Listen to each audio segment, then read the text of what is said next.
Hello everyone. अब हम करेंगे example 3 chapter 8 class 12 application of integrals. इसमें हम एक टॉपिक करने जा रहे हैं जो एग्जाम्पल 3 में दिया गया है, area of the reason bounded by a curve and a line. इसका मतलब क्या है? अगर आप पुराना जो पहली दो एग्जाम्पल्स हैं करके आए हैं तो आपने देखा होगा कि वहां पे एक्स एक्सिस वाई एक्सिस हैं और कर्व है और हमने एरिया निकाल लिया।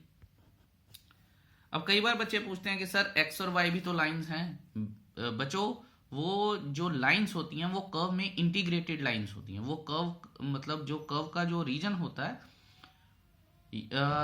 वो एक्स और वाई के बिना बन ही नहीं सकता, इसलिए हम उन्हें इंटीग्रेटेड पार्ट ऑफ कर्व को लेते हैं। अदरवाइज एक्स और वाई के अलावा अगर कोई लाइन है तो वो कैसे होगा वो देखते हैं।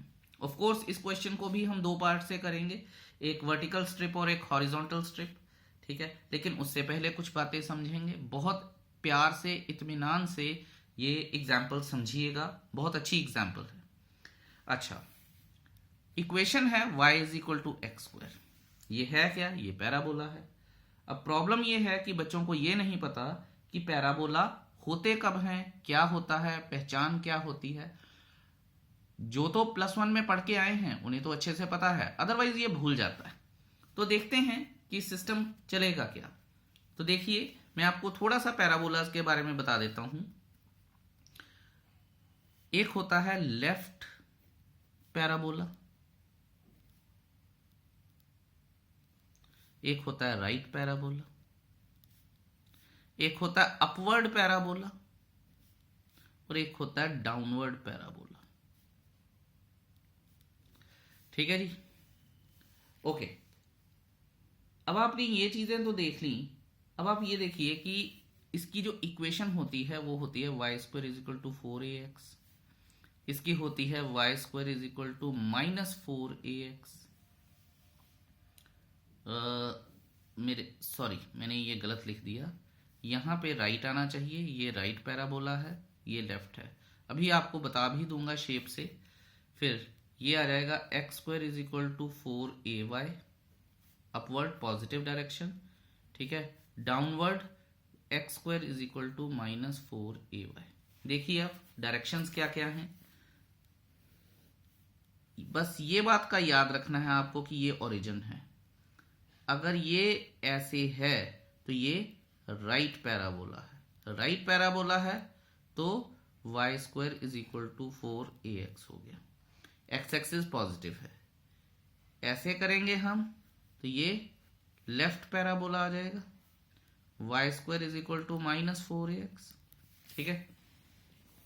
उसी तरह से दोबारा से ये अपवर्ड पैराबोला है, x square is equal to 4ay, और ये डाउनवर्ड पैराबोला है, x square is equal to -4ay, ठीक है। आई होप आपको ये चीजें याद आ गई होंगी या समझ आ गई होंगी, ठीक है जी। सो ये है, ये जो चार इक्वेशंस होती हैं पैराबोला की, ये वाली चार जो मैंने लिखी हैं, these are known as standard equations of parabola. अच्छा, अब आप ये देखिए कि x square is equal to 4y relate करके देखें कहाँ पे है। ये कहीं यहाँ पे है। अगर 4 और a 1 है तो ये यहाँ पे है। यहाँ पे है मतलब अपवर्ड पैराबोला, ठीक है। तो एक रफ सी फिगर हमें पता होनी चाहिए, अदरवाइज हमारे लिए चीजें थोड़ी सी मुश्किल हो सकती हैं कई बार, ठीक है। तो ये आ जाएगा हमारे पास X square is equal to Y, ठीक है, ओके। अब यहाँ पे जो इक्वेशन है उसके बाद जो हमारे पास क्वेश्चन है वो ये है कि y is equal to 4, y is equal to 4, ये एक लाइन है 1 2 3 4। लेट्स से यहाँ पे कहीं y इज इक्वल टू 4 है, तो ये पूरी कर्व और ये एक लाइन, हमें ये वाला एरिया निकालना है, ठीक है। तो बेटर ये है मेथड 1 अगर मैं करूं तो बेटर मेरे पास ये है कि मैं, क्योंकि y एक्सिस है तो y के साथ एक स्ट्रिप जोड़ सकती है। ऑफ कोर्स एक्स एक्सिस के साथ भी करूंगा, ठीक है। जेई वालों को वो चीज समझानी बड़ी जरूरी है। तो लेकिन ये आसानी से ही हो जाएगा। पहले इसको देख लेते हैं, ये x है तो हम क्या करेंगे, हमारे पास x की वैल्यू आनी चाहिए। x की वैल्यू क्या है, x² is equal to 4y है, तो x is equal to plus minus under root Y आ जाएगा, जबकि x is equal to under root Y आ जाएगा, क्योंकि मैं फर्स्ट क्वाड्रेंट में हूँ। दूसरी बात ये है कि यहाँ पे 0,4 है, ठीक है, ये मुझे पता नहीं है, ठीक है, तो यहाँ पे a,4 लिख लेते हैं इसका क्वाड्रेंट। लेकिन मुझे तो लिमिट्स चाहिए 0 से 4, वो मेरे पास हैं, ठीक है। तो अब मैं क्या करूंगा, अब मैं इस पूरे कर्व के अंडर के एरिया को निकालता हूं। तो area under the curve x² is equal to y, तो ये आ जाएगा हमारे पास 2 इंटू, क्योंकि सिमेट्रिकल है, ठीक है, जितना एरिया इधर है उतना इधर है, तो इस एरिया को निकाल के इंटू 2 कर दूंगा। 2 इंटू 0 टू, हमारे पास फिगर कहां पे गई, ये 0 to 4, ठीक है, और मुझे क्या लिखना है यहां पे x dy। आई होप ये बात आप समझ गए होंगे अच्छे से। अगर फिर भी कोई परेशानी है तो जरूर मेरे साथ बात कीजिएगा। यहां पे ये हो गया। अब ये x क्या है, मेरे पास x है 0, क्योंकि y है ना, तो यहां पे इन टर्म्स ऑफ y होना चाहिए, ठीक है।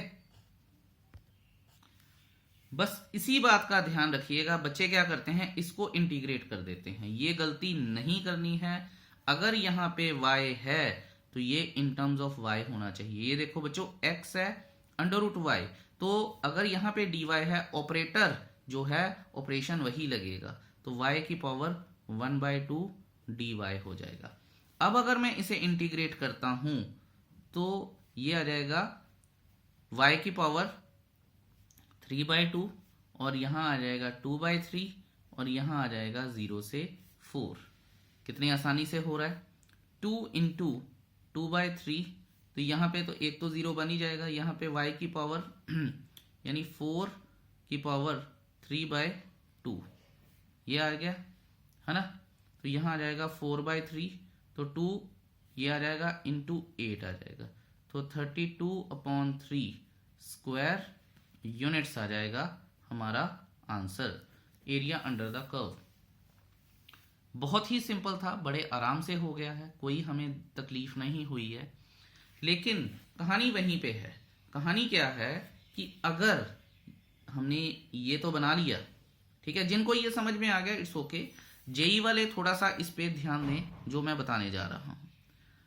अगर मान लो कि इस तरह से है, ये एक लाइन है, ठीक है, और मैंने वर्टिकल स्ट्रिप से इसका एरिया ऑफ दिस कर्व निकालना है, तो बड़े ध्यान से आप सुनिएगा। ये 0 है, ये 0,4 है, ये मुझे पता है। यहां पे a,4 आ जाएगा इसका कोऑर्डिनेट, ठीक है। मैं क्या करूंगा, मैं यहां से एक लाइन खींचूंगा और मैं इस पूरे एरिया में से ये मैं ऐसे करके बना देता हूं। इस पूरे एरिया में से मैं ये वाला एरिया माइनस कर दूंगा, तो मेरे पास ये एरिया रह जाएगा। ये एरिया को इंटू 2 करूंगा तो ये बात बन जाएगी। अच्छा, अब मुद्दा ये है कि ये लेके कैसे आना है। सबसे पहले आप ये देखिए कि मेरे को जो गिवन है वो ये है कि y² is equal to x² है, और y इज इक्वल टू 4 दिया है, तो फिर x² इज इक्वल टू 4 हो जाएगा, x is equal to plus minus 2 आ जाएगा।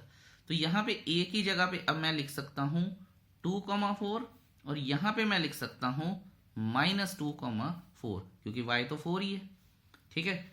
अभी भी आप ये देखिए, अब आप ये देखिए कि 2 का मतलब यहां से ये 2,0 हो गई, तो इसकी लेंथ कितनी हुई 2, और ये कितनी है 4, और ये पूरे रेक्टेंगल की अगर OABC करूं मैं, तो पूरे रेक्टेंगल का एरिया कितना आ जाएगा, 2 इंटू 4 8 आ जाएगा, माइनस मुझे ये वाला एरिया करना है, वो देखना है कि मुझे कैसे करना है। आई होप आपको ये चीज समझ में आ गई होगी। अब यहां से हम कुछ इंपॉर्टेंट लिखते हैं। हम यहां लिखेंगे area under the given curve is equal to area of rectangle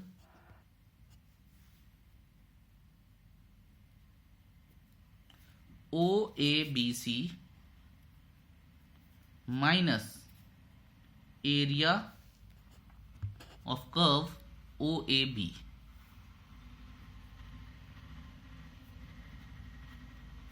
ठीक है जी। अब जो बात मैं बताने जा रहा हूं उसे ध्यान से सुनिएगा, बहुत ध्यान से। ये देखिए, क्योंकि यहां पे पहले तो मैंने एक वर्टिकल स्ट्रिप ले ली थी, क्योंकि वो वर्टिकल स्ट्रिप वाई एक्सिस को टच कर रही, हॉरिजॉन्टल स्ट्रिप ले ली थी जो कि वाई एक्सिस को टच कर रही थी। इसमें मैं कैसे लूंगा जब वो स्ट्रिप एक्स एक्सिस को टच ही नहीं कर रही है? इसको मैं ये चीज ले नहीं सकता क्योंकि ये एक्सिस की लाइन है, यहां से हमें लेनी पड़ेगी।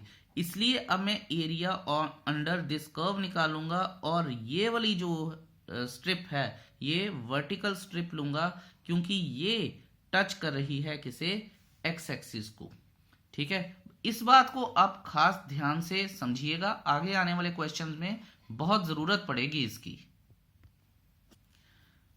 बहुत ज्यादा ध्यान से देखिएगा। एरिया जो होगा, पहली तो बात है कि मैं इसका एरिया ये पूरे में से इसका एरिया निकल जाएगा तो इसका एरिया आएगा इंटू 2 कर दूंगा। एरिया ऑफ रेक्टेंगल क्या आएगा?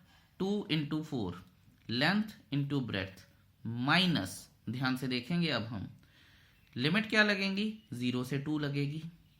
लिमिट अगर 0 से 2 लग गई, इस कर्व की इक्वेशन क्या है? इस कर्व की इक्वेशन है, ध्यान से देखेंगे, सबसे पहले तो मैं यहां पे लगाऊंगा dx। अगर यहां पे dx लगेगा तो यहां पे y लगेगा, और y की इक्वेशन क्या थी? x square. ठीक है, ये देखिए dx भी आ गया और x स्क्वायर भी आ गया। यही बात मैं पहले बोल के भी आया हूं। ठीक है, ये बात आपको क्लियर होनी चाहिए, बार बार बोल रहा हूं ये बात। अब चलिए अगले पेज पर चलते हैं और देखते हैं। तो ये देखिए 2 इंटू 8 आ जाएगा, माइनस एक्स स्क्वायर की इंटीग्रेशन हो जाएगी एक्स क्यूब अपॉन 3, और ये इस तरह से कुछ लग जाएगा 0 से 2, और इसको ऐसे रख लेते हैं। ठीक है जी, ओके। सो 2 8 माइनस, ध्यान से देखेंगे, ये आ जाएगा 8 अपॉन 3। ठीक है, माइनस 0। तो ये हो गया, हमने लिमिट्स फिल कर दी। 2 इंटू ये आ जाएगा 8 माइनस 8 अपॉन 3, ये आ जाएगा 2 इंटू 24 अपॉन 3। ठीक है जी, इसको दोबारा लिख लेता हूं मैं, 24 माइनस 8 अपॉन 3। ठीक है, तो ये आ जाएगा हमारे पास 2 into 16 upon 3 is equal to 32 upon 3 square units, and that's the answer.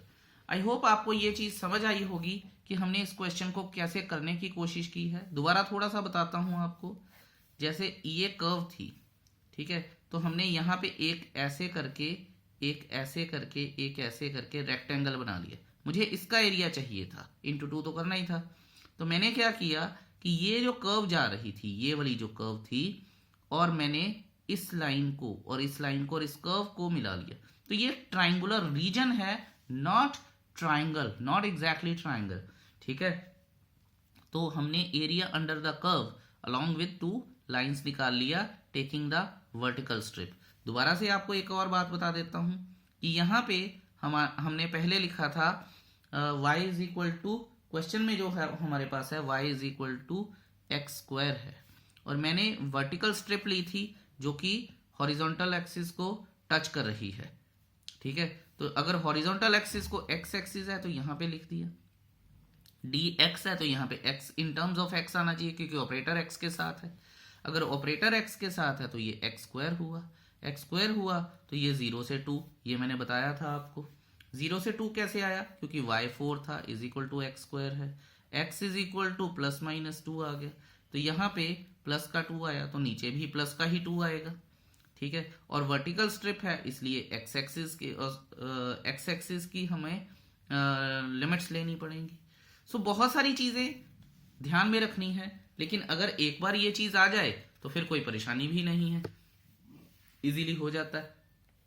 आपको पता है x³/3 है, आप चाहते तो इसका एरिया अलग से भी निकाल सकते थे, एरिया ऑफ रेक्टेंगल करते, जो कि आपको पता है लेंथ इंटू ब्रेड्थ 8 आता, एरिया अंडर कर्व निकाल लेते, जो कि आपको पता है कि क्या आएगा हमारे पास x², 0 से 2 आ जाएगा dx, तो ये हम कर लेते x³/3, 0 से 2 आ जाता, ये आ जाता 8/3 आ जाता, 8 - 8/3 कर लेते, ठीक है। तो यहाँ पे आ जाता 24 - 8, 16/3 आ जाता, 16/3 किसका एरिया है, इसका एरिया है, इंटू 2 कर लेंगे तो पूरी एरिया अंडर द कर्व आ जाएगी, square units, and that's pretty simple.